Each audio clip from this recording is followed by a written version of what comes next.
All right, y'all. Welcome back to the show. This is your brother Mordeed, and this is the Two Initiate Show. And we have a new segment for y'all today.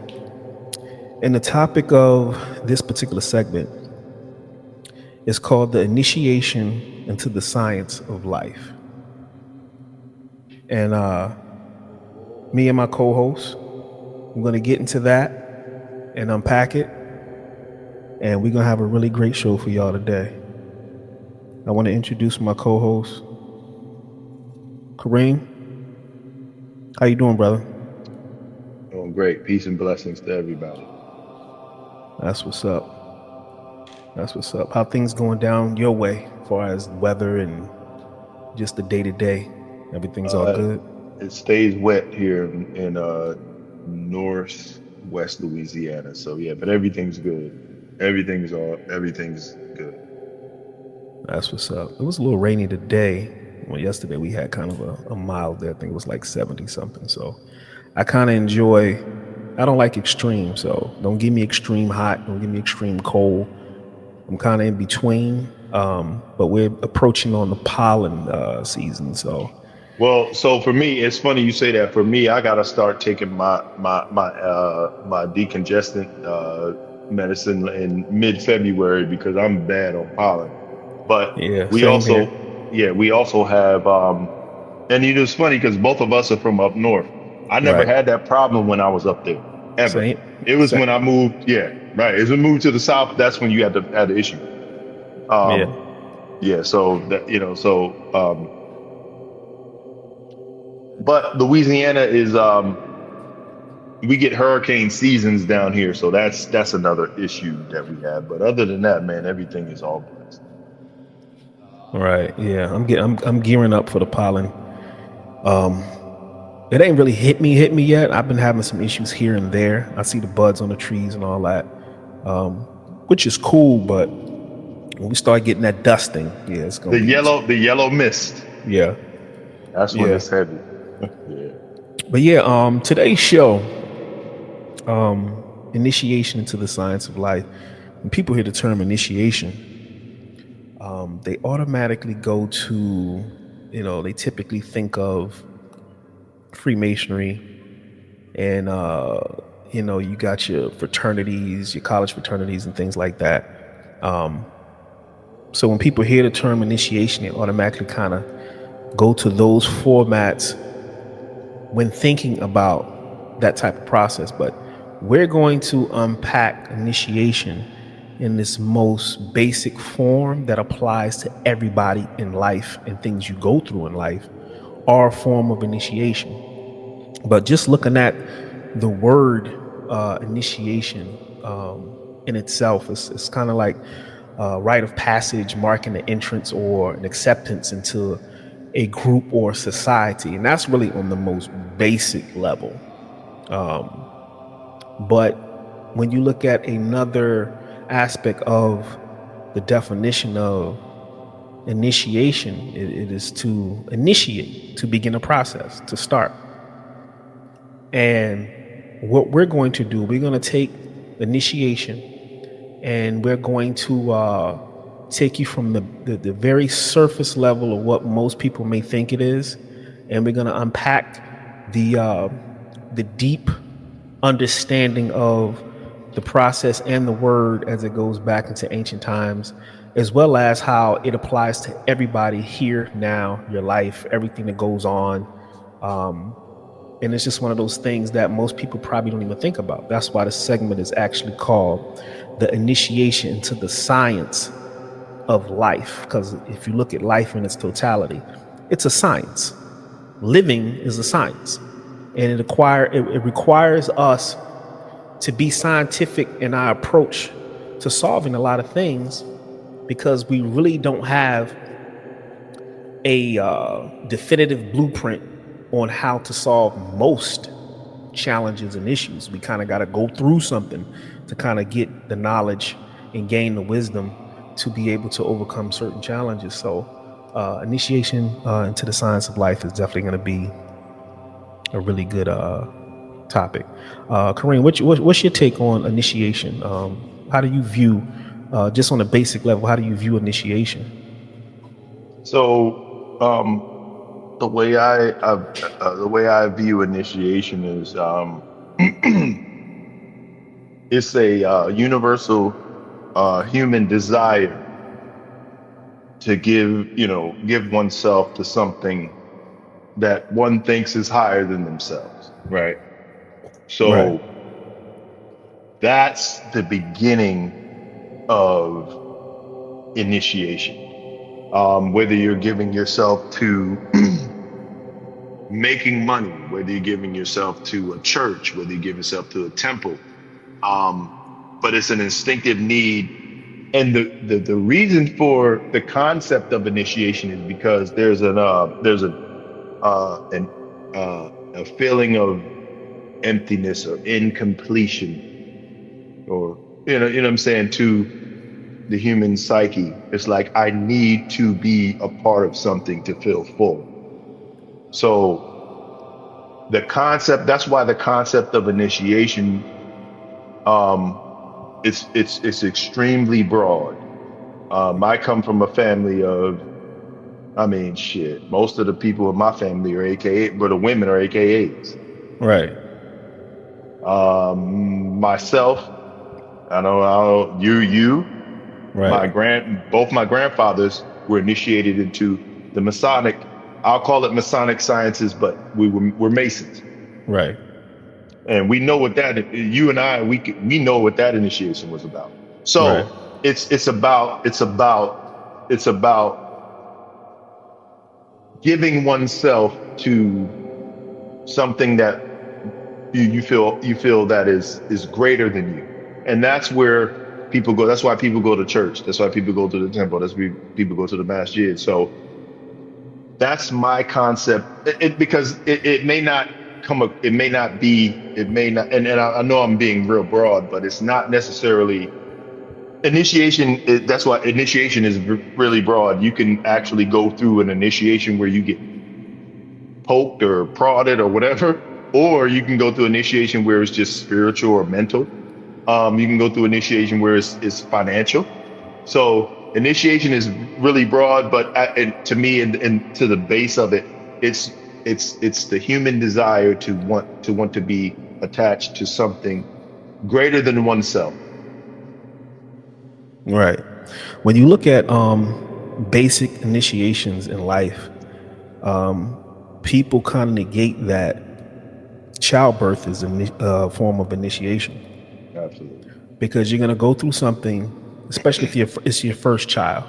You're going to go through something that you've never been through before, and it's a process from beginning to end. And that process changes you. When you come out on the other side, you're not the same. That in itself is an initiation. So when you look at life, we have so many different aspects of things that are going to change us, and it changes us through the process of us actually going through something, whether it be bad, whether it be good, but it changes you from who you were into something new. Even like death. Death is a Yes, form of initiation absolutely. when you experience it. And the first time as a kid, when you're a kid and you experience death, you have a lot of questions, and you're seeing things. You may view the body, you see your loved ones mourning, you just see a lot going on.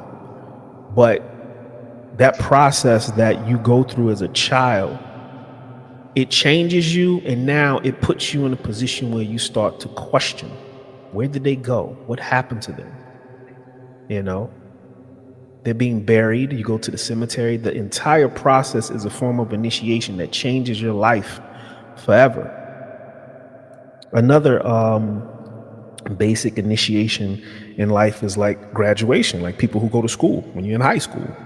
You know, you get in high school and you start in the ninth grade. And as you progress through school, you are changing so much through small initiations along the way, whether it be your first heartbreak, whether it be the first time you join a sports team. It's a whole bunch of stuff you're going to go through in high school. And once you get to the completion phase, you're not the same person. That's initiation. And so you would say initiation is indelibly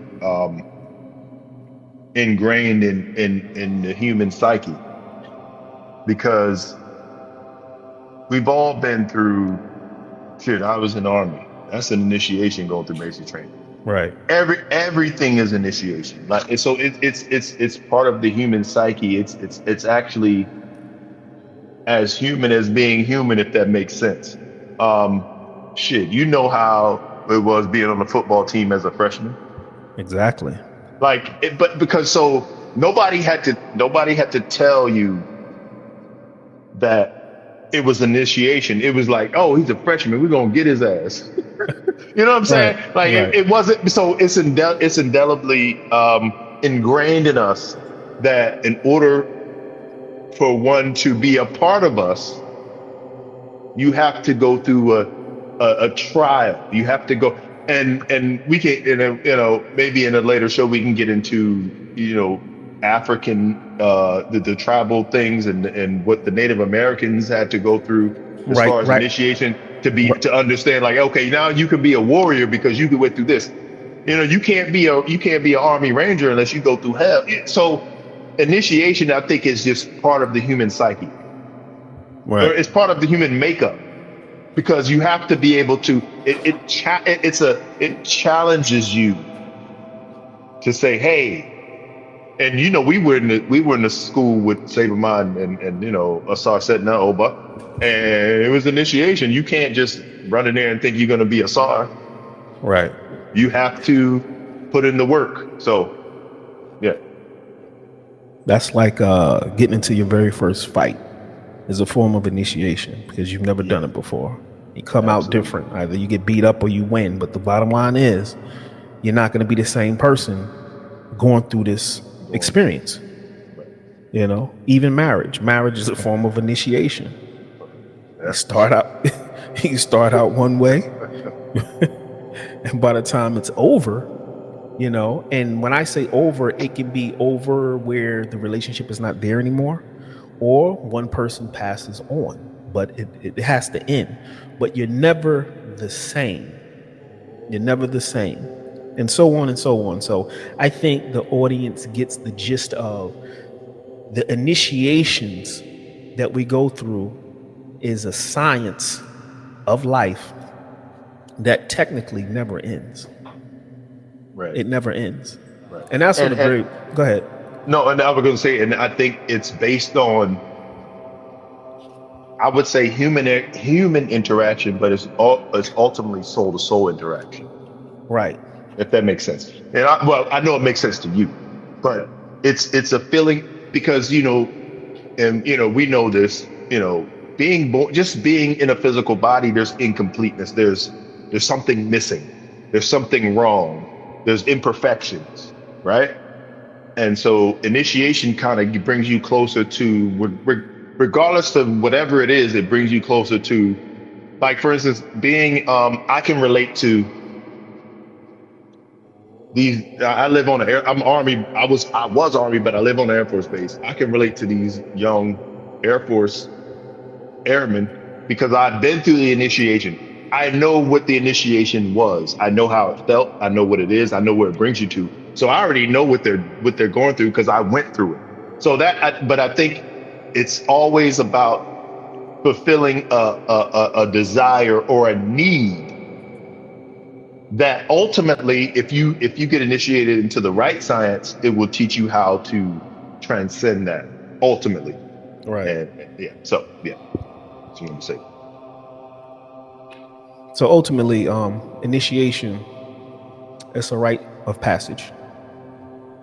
And there's just multiple levels. And this is just a basic understanding of what life initiations look like. But there is a deeper aspect to initiation that most people are not aware of. And then some of those who go through particular initiations are brought into an awareness of the understanding of what a particular initiation is supposed to do. When you go back to our ancestry, initiations were very profound and needed because it separated those who were ready and worthy to go to a particular level, because everybody is not formally deciding to be a part of something or to make a decision to go into something or transform themselves. Everybody is not here for that now. You have some souls who are here and they came here for that. The Great Awakening. Everybody is not here for that. Thus, that goes into the fact that it's not really our business or wise to try to pull people out of their slumber. You kind of gotta, you'll know who to, reach back They'll and come, get. and then they'll come to you Correct. When the student is ready, as you know, right? As you right. know, When the right. student is ready, the master will The appear. master will appear. Yep. Right. Even if you look at the baptism ritual through which new Christians would Yep. pass, immediately to one form of, let's just say, one way of life into a new way of life, but that new way of life also brings on a new way of thinking and living.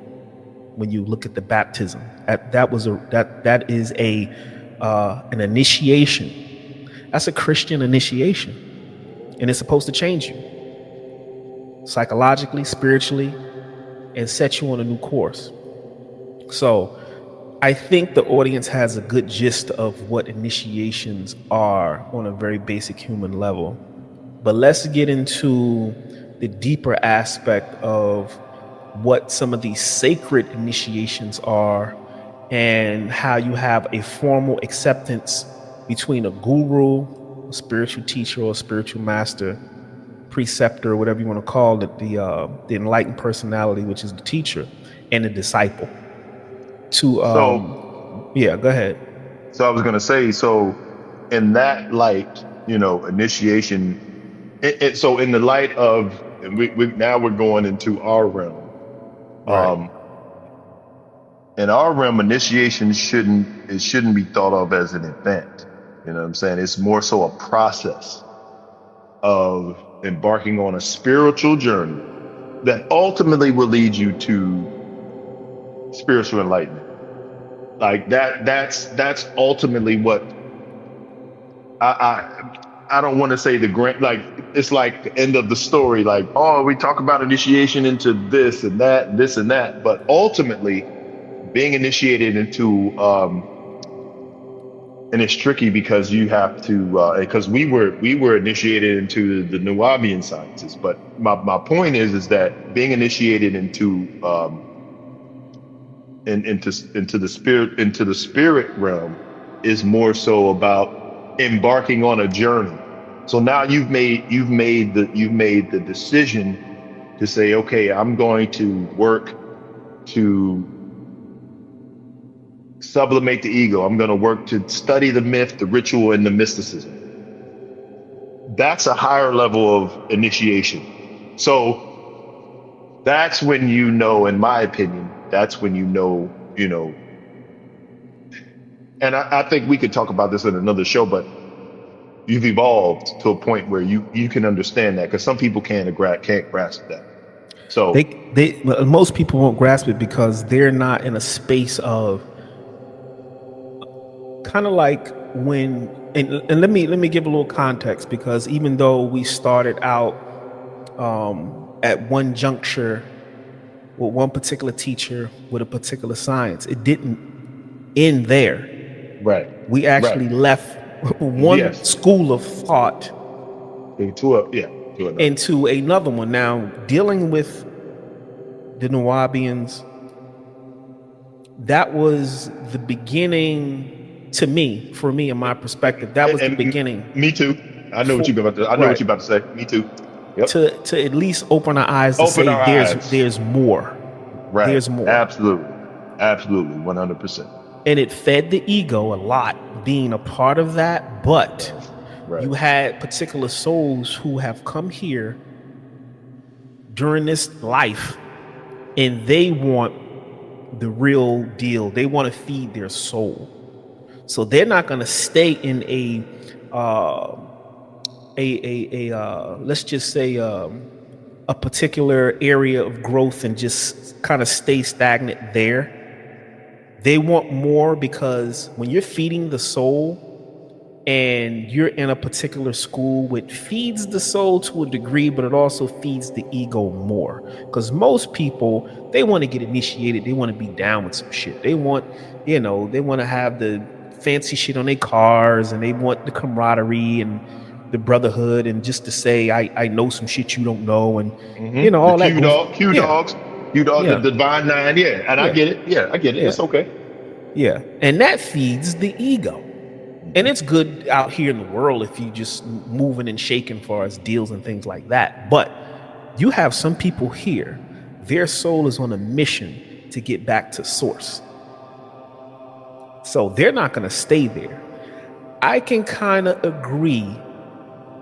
No, I can't agree that me and this brother are on that journey because of where we started and where we went and where we're going, because we're continuously peeling back more and more layers of the greater mysteries of life.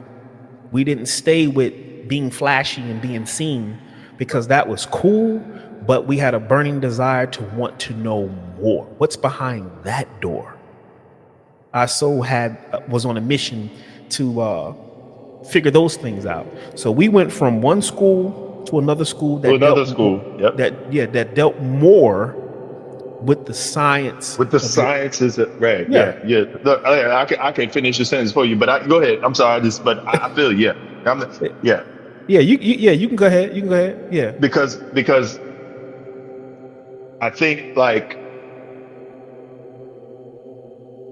the evolution. So what you said that really stuck out to me, that's very important, is the evolution of souls. And I think that's where, when we were back in our Nawabian days, tabliking and trying to get people to see this and see that, and I used to know the Bible really good, but what I'm saying? Like I used to know, certain passages of the Quran that were beneficial to trying to get somebody to understand this is what you need to be doing, because this is not this and this and that. But I would say, man, what I learned as I got older, and what you said, is evolution. Not everybody has evolved, and you have to understand that. You can present, but you cannot force. And me being in the military, being over in Iraq, Afghanistan, Kuwait, and just seeing how important religion is just to the human being and the human psyche in general, it's like, man, you got to just let people evolve how they evolve. And I think we get too caught up in, and I don't want to get too far in the weeds with this, because that's a whole nother conversation, but we have to let people evolve how they evolve.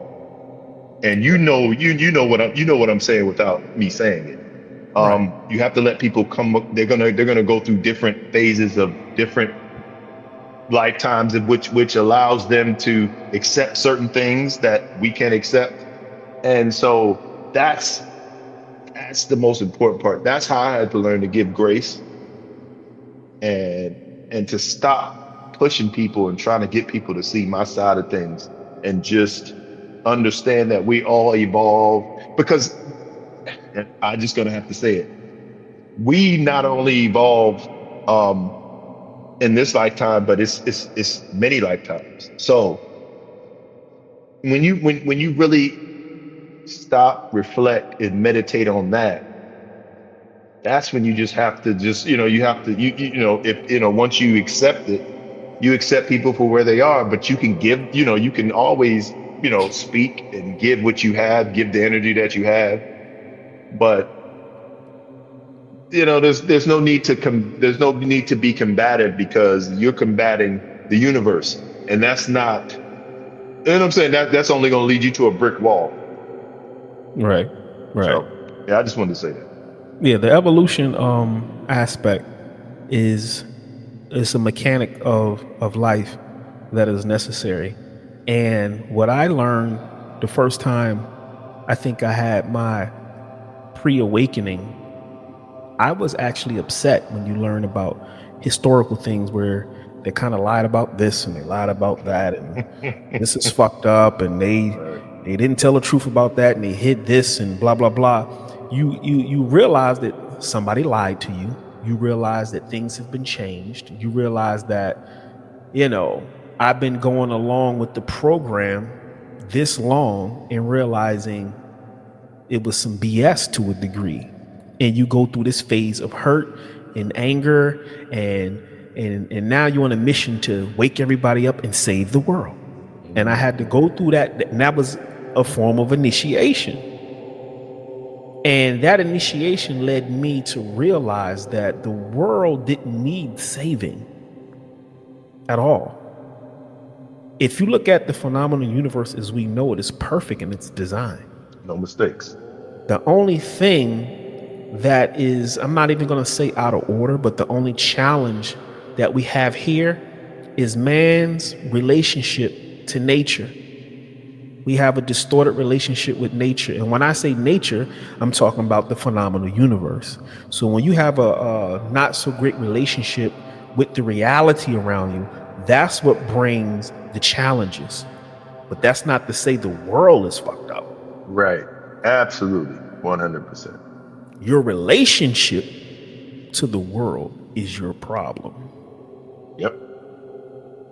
Now, with that being said, when you look at the fact that things have been said throughout history, things have been written throughout history, it's all one big story. We're writing our story, we're living it at the same time, we're unfolding it at the same time, and we're going to complete it, simultaneously at the same time. And when it's all said and done, you have this book, and in that book it'd be considered a myth. When people hear the term myth, off the rip, people are going to think, when you use the term myth, people get this idea of you're telling me something that's not true. That's not true. Right. And that's not what we're talking about when we say myth. We're simply talking about the actual story. Right. So your life as you know it is the myth of your existence. It's your story of your life. And your myth is very important when you look at the fact that throughout history, there are so many myths that are so important to where we are and where we're going. But this is where initiation comes in. Right.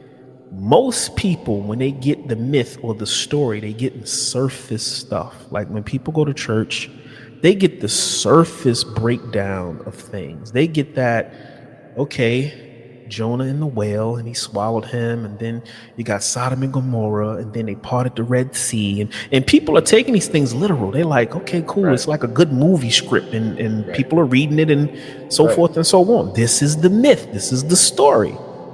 Most people are on the surface when they get just the basic myth in their halls of worship. When you talk about an initiation into the mysteries, now you're getting what the myth on the surface, and you're getting the myth, what it really means from a metaphysical and spiritual level. Everybody's not privy to that. So the myth is very important in your spiritual evolution because it goes hand in hand with your initiation. Hand in hand. Your story 100%. is extremely important, but to get to the nuts and bolts, this is where the teacher comes in formally. You can either have a teacher formally, guide you through, or you can choose the path of nature where you just kind of just figure it out on your own through trial and error, ups and downs and bumps and bruises, which is also cool. We chose to have formal teachers. Right. And with formal teachers, we were able to take the stories that we've heard and stories that we've read throughout our lives up until this point and have them unpacked and broken down to a level that most people are not privy to, or if they were, I don't even think they would fully accept it because they haven't went through all the steps to prep them for it. This is where it goes in about the evolution of the soul. As the soul evolves, it's going to build up in that individual who's on that mission a hunger. It's going to make you go knock at the door. It's going to make you go pick up a book because you're driven by a mission that's spiritual. Seeking out a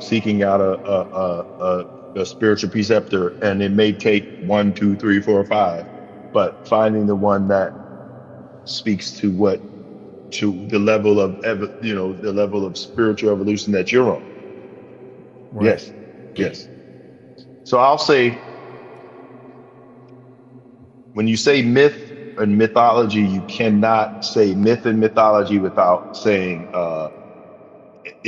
philosophy goes with it. Right. So they're one and the same, because basically mythology and philosophy, mythology is a way to explain what you cannot say in words. Like, I can't sit here and speak to somebody and tell them something spiritual, but the myth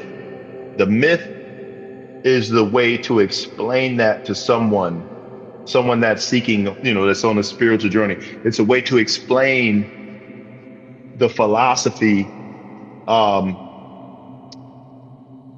in words that goes beyond ordinary reasoning, if that makes sense, of the average mind. So the average mind thinks a certain way, but mythology is a way to express spiritual. It's a way to espouse spiritual philosophy about what's going on within your inner being, your spiritual being, and what's going on within you that words can't necessarily express.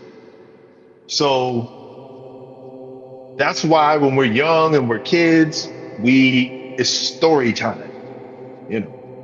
We read stories, and that's why stories and reading is so important. I know we've probably gotten away from it now, as in the 21st, we're still in the 21st century, but we've gotten away from it. But remember, story time was always great because it was a way to ignite your imagination. Well, mythology is the same way. The story of Jesus, the story of Muhammad, the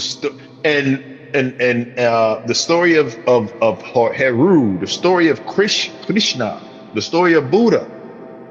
Now, whether these people were historical figures, that doesn't matter.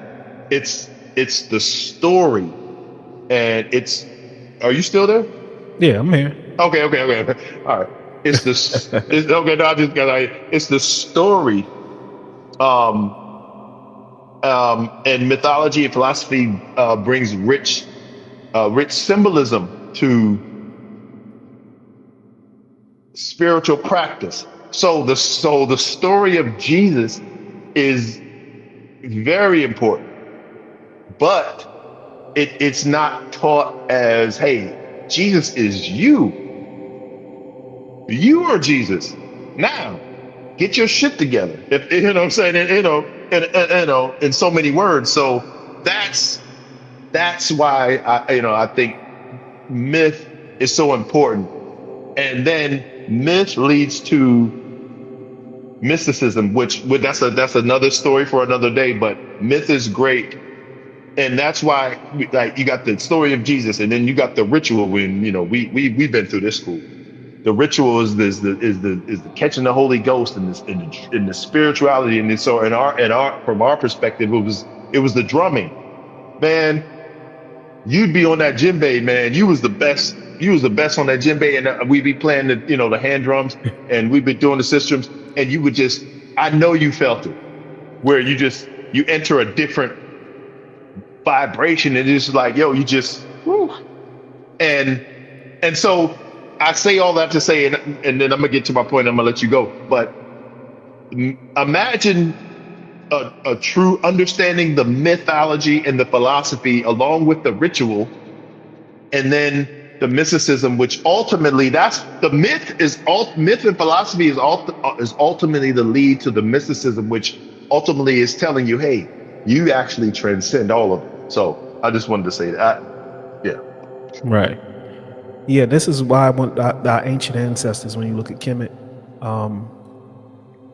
they put, well, let's just break down how the mind works a little bit before I say what I'm going to say. And this is one of the methods that I use when I teach my daughter, because schoolwork speaks a certain way, and it speaks from a book or paper up to the eyes and then to the brain. So information is flowing from a book to the eyes to the brain, and from the brain through the eyes back down to the book. And that's the flow of information, how it's going back and forth when most kids learn in school. When you take what's written in the book and you can build these dimensional structures in the mind of a kid and put it in a format where the brain can latch on to the concept, they understand it better. Mm-hmm. When you breathe life into a word problem, not just reading the word problem, but when you give it tone, you give it vibration, you give it, things that they can relate to. Now their minds can latch onto it better, and they can understand it better. And this is how we work. So our ancestors, when they yes, you give it a visual. Yes. Which is part of the meditation aspect. But go ahead, yeah. So when they conveyed in a very basic way, not the deeper understanding, but a very basic way for the people in the kingdom. The Rakit, and real quick, the Rakit, and then the normal people, and then the children. The higher mysteries obviously were for those who were initiated, and we go back to our point of initiation into the priesthood, and you had the 3 levels. But I'm just kind of piggybacking off of what you're saying in terms of, let me say, as we say, veggie backing off of what you were saying, in terms of like, giving it to the people, in a way where it would develop them into, if they wanted to get into the higher sciences. But yeah, go ahead. I didn't mean to cut you. Yeah, so that's basically what how our ancestors presented things in a degree where a child can understand it. And the I'm not going to say the sad thing, but one of the things that was weaponized against us as people of color was they kept that concept along the way up until this day. They still teach us like kids when it comes to our history and certain aspects of our history that dealt with some very heavy science. They try to, and they do this on purpose to minimize the power and the depth of what our ancestry left behind.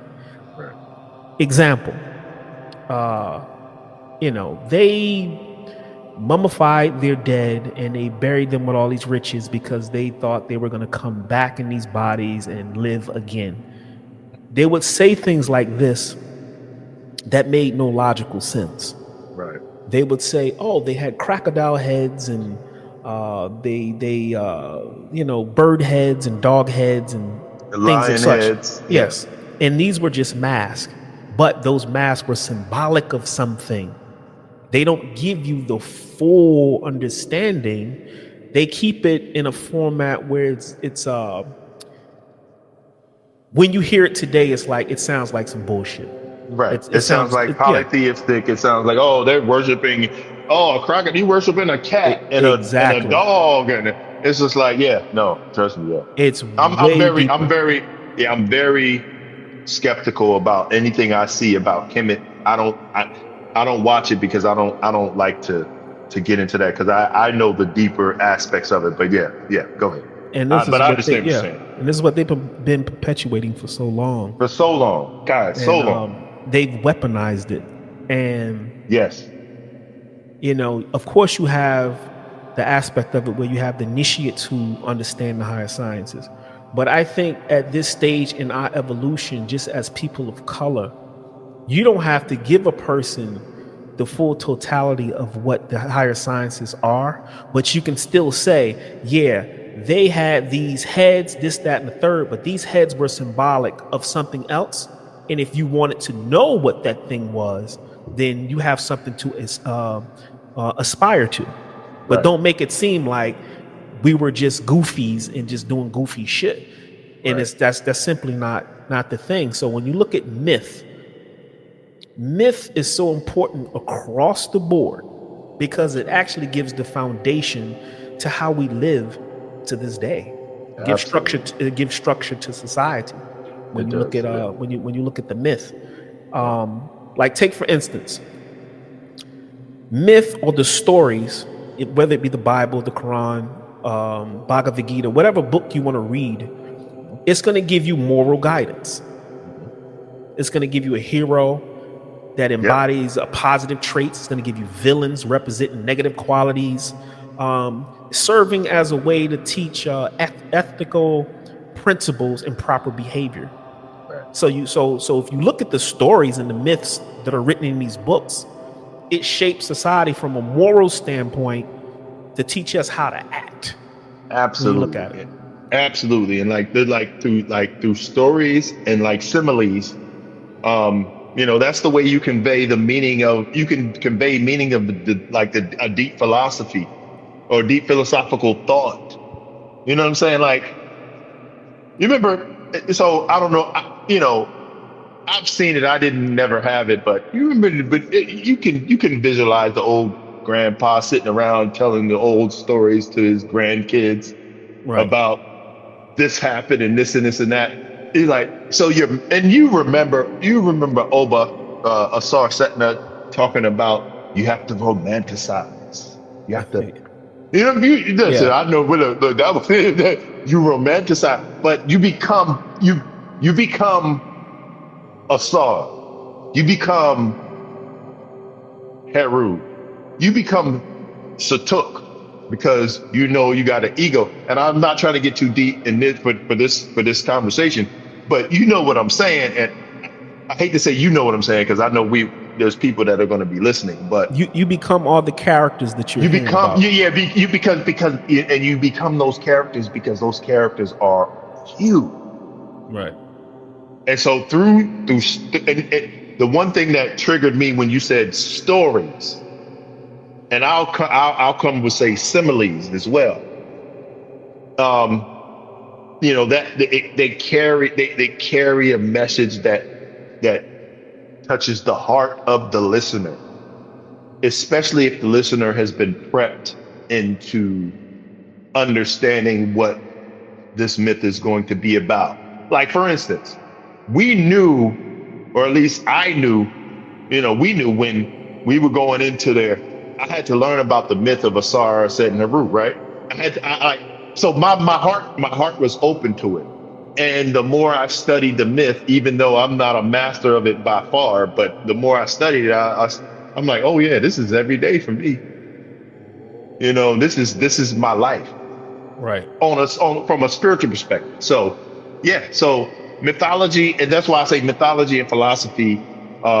They carry really, really rich. They carry really rich symbolism, and this it's extremely important for someone that's on the spiritual path.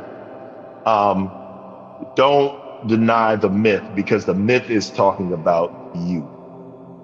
Yes. And that's why it's important to have people, whether it be elders, There family you go. members, There you go. somebody Somebody who to that can convey it, yes and by help it's you called, understand it. yeah, it's called just cultural preservation by passing down Yes. stories through generations. Yes. Mythology helps to maintain cultural Yes. traditions and identity. Absolutely. 100%. Absolutely. Extremely important. Yes. Yeah, that's a great, you put that great. Yeah. Cultural identity. Yes, absolutely.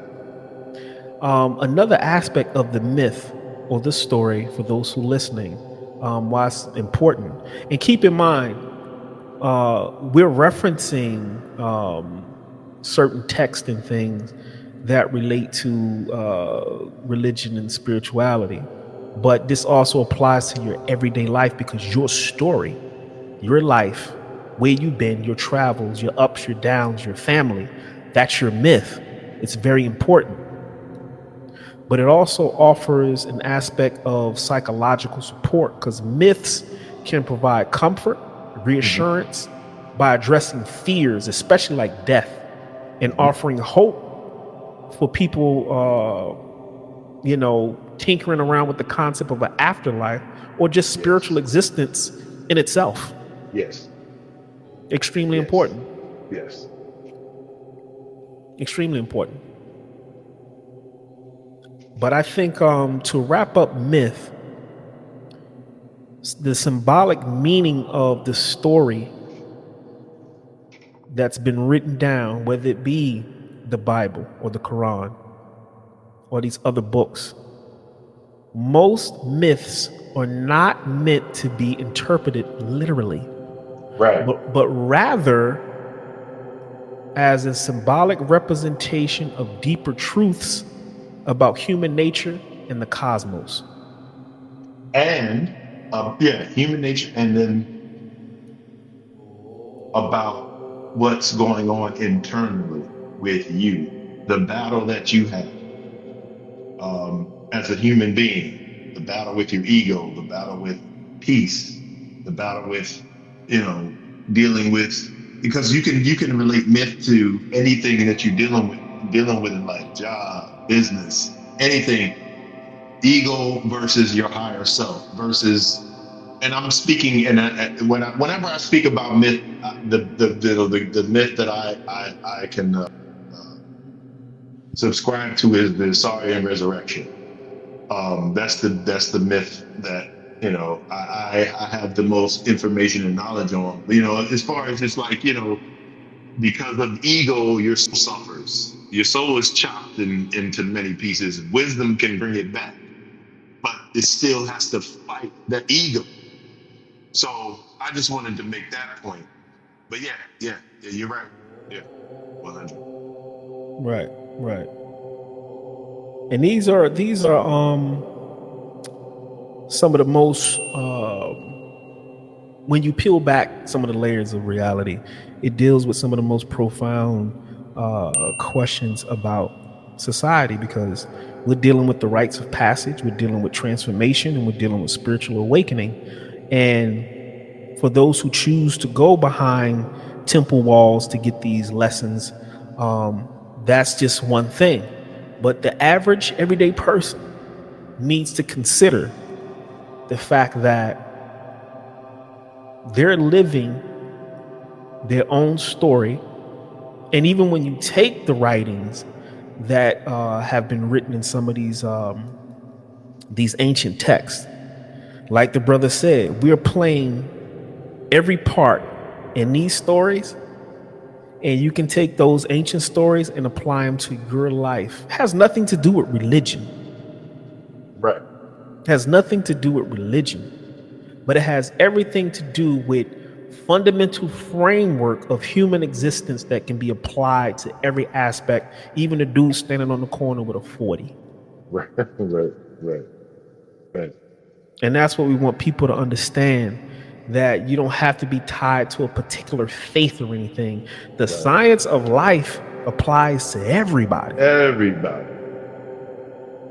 And when you get Yeah. them, and I will say this, one of the greatest gifts that I've ever received, other than life itself, was the knowledge of self, Right. because it helps me put in perspective any and everything that occurs here. Most human beings cannot say that, because they're still being affected by the cause and effect. They're being pushed back and forth. They can't pull themselves out of certain situations and look at it with a greater lens. And when you can't look at it with a greater lens, you feel like a victim, like Right. something's happening to you. Actually, it's not happening to you. You're playing a part in this entire event. Right.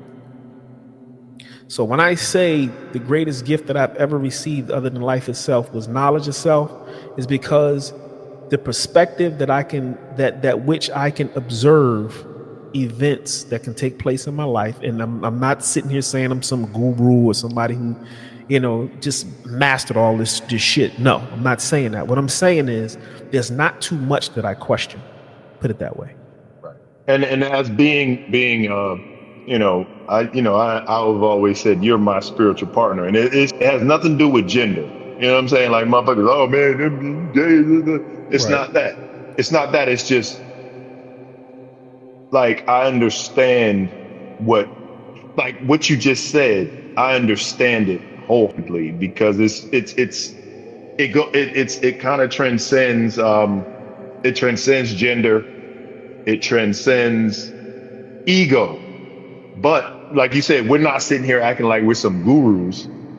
And but just having that understanding, it puts you into a space, and we like we talked about, it puts you into a space where now you have to be responsible on a completely different spiritual level. Then now you just you know what I'm saying. But you can wild out, but you always have to keep in mind, hey, I got this responsibility, and not only responsibilities to what you have, built on the physical realm, but you have responsibility to what's gonna happen when you leave the body. Right. So, and man, that's very rare. Um, and again, like you said, I said, man, I'm no better than nobody else. I'm going through this shit. It's just, but I've put in a lot of work and a lot of study and a lot of reflection and a lot of meditation and a lot of just putting in work to try to understand and create this, like, who am I? What am I? Where am I going? Why is this? What happens after I leave this body? And what it so. To your point, I agree. It's basically just a certain level of consciousness that you reach, and that doesn't Right. mean anybody. That doesn't mean anybody's any better than anybody else, but a level of consciousness that you reach, to where it's just like certain things just don't make sense, and you're gonna seek you're gonna seek what speaks to you. Right. And that's very important. So you can understand how our conversations are when we have challenges, how me and this brother speak. How we both speak. Yes. Yeah. It's Exactly. it's Right. totally different from Right. the average person because we're Absolutely. applying a lens that most people can't apply. So our Right. conversations are different. Right. And this is why I tell people, it's one thing to acquire wealth and some level of status in society, this, that, the third. But Mhm. when you cannot enrich a person's life, where you change them from the inside, Man. it's one of the greatest things that you can experience when a person says, just through a conversation, to get them to look at things different, and it triggers something, and they have that initiation moment where they just almost like an epiphany. And once the switch comes on, it's almost like Neo in the Matrix. You got to make a choice. You either want the red pill or the blue pill. And if you want to know what the Matrix is, then you got to see it for yourself. And you can't go back to where you were. Yeah. Okay. And to be able, And really quick, it's it's great, but it's like, God damn it, why did I discover this shit? But it's a big it was burden. it's our karma, it's our ari.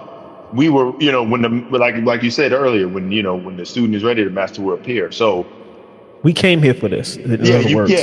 right. It's part of our evolution. It's part of our growth, whether we come back or not. It's just part of that. So yeah, I get it. Yeah, I mean, we're doing this we're doing this because we both know. But yeah, I got you. I just have to give you a salute on that, because because you and I are no longer in the community. I'm in Shreveport, so we're not in community, but it's always good to have the dialogue. So that's so that so Right. I say that to say that. Well, on that note, I mean, we've covered what we needed to cover um, with the initiation into the science of life. And like I said before, I can't tell people not to take things that occur serious, but just understand that we're playing a part in a big cosmic story. And on a very high level, you can't technically fuck this up because even your fuck up is Right. in divine order. You know, there are no mistakes. No mistakes. But on that And yo, note, but yeah, go ahead. before you close out, that was I remember. I remember when we first started talking about no mistakes. And I don't know if you want to keep this in or not, but remember Halim? We was in my basement and we was like, yo, no mistakes. Halim was like, no mistakes, no mistakes. But that was when we was like in the Wabian days, and we was kind of like, yo, and then it wasn't. We was laughing and joking and shit. But at the end of the day, that was reality. That it became a reality for us as we, start the process of really studying and getting initiated into the higher sciences. You Right. know, no mistakes we was like we was joking and shit. We was like, we was in my basement joking, but in reality, that was I don't want to say it was the benchmark, but that was just a part of our growth. And now, if you talk about no mistakes back then versus no mistakes now, it has a completely different meaning. But at least we gave birth to it in our conscious. You know what I'm saying? Right. And it's real, man. And so yeah, man. So yeah, but I appreciate this time and what we're doing here. Um, it was dope. So if you want to wrap up, brother Mordeed, that's cool. All right. Yeah, we're gonna go ahead and wrap it up. Until next time, I'm gonna say peace. This is the Two Initiate segment show, and this is put out direct talk show. I mean, it's put out by Put Out Direct Media, so I got to get that straight. That's my media company. It's Put Out Direct Media. Put But out this the is a rap. but this is a segment under that umbrella. But yeah, I appreciate everybody's time and patience, and we'll see y'all on the next one. Peace. Peace.